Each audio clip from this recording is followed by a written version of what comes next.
কাঠিগড়া বিধানসভা কেন্দ্রের জনগণ ভারতমালা ও আসামমালা প্রকল্পের অধীনে চলমান রাস্তা নির্মাণ কাজে দুর্নীতির শিকার হচ্ছেন। বৃহস্পতিবার ভুক্তভোগী সাধারণ মানুষ রাস্তা অবরোধ করে প্রতিবাদ জানিয়েছেন।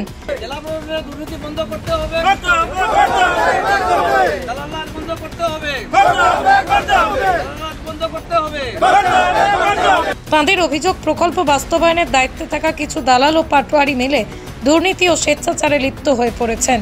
স্থানীয়দের অভিযোগ, কৃষি জমি ও বসতবাড়ি উচ্ছেদ করে শুরু হওয়া নির্মাণ কাজে দালাল চক্র কমিশন আদায়ে ব্যস্ত। যারা কমিশন দিচ্ছেন তাদের পাওনা মিটিয়ে দেওয়া হচ্ছে, আর যারা দিচ্ছেন না তাদের ন্যায্য অধিকার থেকেই বঞ্চিত করা হচ্ছে। পাটোয়ারিদের একাংশের বিরুদ্ধে অভিযোগ, তারা জরিপের কাগজে অনিয়ম করে প্রাক্তন উপায়ুক্ত মনসুর আলম বড়ভূঁইয়ার ঘনিষ্ঠ ব্যক্তিদের নাম অন্তর্ভুক্ত করেছেন। আর জায়গা আমরা বাসা সাইন্তর জায়গা আমরা দখলে জারদারির জায়গা জারদারির খাইয়া যাইয়া এলকু ফাটোয়ারি হলে জরিপ করিয়া নিছুন। এই সময় আমরা নাম অন্তর্ভুক্ত আছে, আমরা সরজমিনও খাইয়া গেছুন। আর এরপরে হে নাম ঢুকাই দিছে প্রত্যেকের লগে হাসান আহমদ, প্রত্যেকের লগে 9 জনের লগে তার নাম ঢুকাই দিছে। হাসান আহমদ এডিসির কিটা সম্পর্ক আছে জানিয়ান না? এডিসির ময়ূরগড়ের ভাই মনসুর এডিসি মনসুর ভাই লাগে, ময়ূরগড়ের ভাই। আর সারা জায়গা তার নাম হারাই দিছে। স্থানীয় বাসিন্দাদের আরও জানান, রাতের আঁধারে পুলিশি হুমকির মাধ্যমে জমি ও বাড়ি উচ্ছেদ করা হচ্ছে। কিছু সরকারি আধিকারিকও মোটা অর্থের বিনিময়ে এই অনিয়মে সহযোগিতা করছেন বলে অভিযোগ।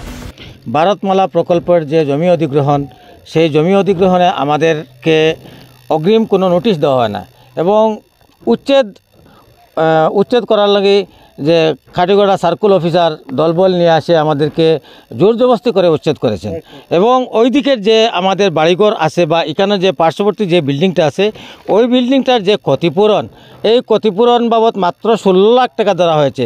এই যে বিল্ডিং, অন্ততপক্ষে এই বিল্ডিং নির্মাণ করতে প্রায় 50 লক্ষ টাকার দরকার নিম্নতম, কিন্তু আমরা আমাদের জমির ন্যায্য মূল্য থেকে বঞ্চিত হচ্ছি। যেহেতু আমরা আমাদের পিতৃ সম্পত্তি যেটা আমরা পেয়েছি সেটা আমাদেরকে সরকার জোর জবরদস্তি করে দখল করিতেছে, কিন্তু আমরা আমাদের যে ন্যায্য মূল্য, সেই ন্যায্য মূল্য হইতে বঞ্চিত হইতেছি। ভুক্তভোগীরা সিন্ডিকেট রাজ ও দুর্নীতির এই ঘটনার তথ্য প্রমাণ সহ রাজ্যের মুখ্যমন্ত্রী ডক্টর হিমন্ত বিশ্ব শর্মার কাছে বিষয়টি তুলে ধরেছেন।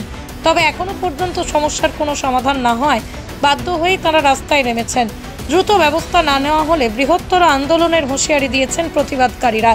স্থানীয় প্রশাসন ও সরকারের দ্রুত হস্তক্ষেপ ছাড়া এই সমস্যার সমাধান নয় বলেই মনে করছেন স্থানীয়রা। সার্কুল অফিসে পাটোয়ারির কাছে গেলেও আমাদের কাছ থেকে পয়সা দিতে হয়, কোনো কাজ করতে হয়। এমনকি ডিসি অফিসেও পয়সা দিতে হয়। এলো ব্রাঞ্চেও কোনো একটি নথিপত্র আমরা খুঁজে পাই না। তাদেরকে যদি আমরা তাদের পকেট যদি গরম করি তাহলে আমরা সেই নথিপত্র দেখতে পারি। আমার বিশেষ করে অনুরোধ ভারত সরকারের প্রতি এবং আসাম সরকারের প্রতি, অনতিবিলম্বে এই দুর্নীতিগুলা বন্ধ করতে হবে।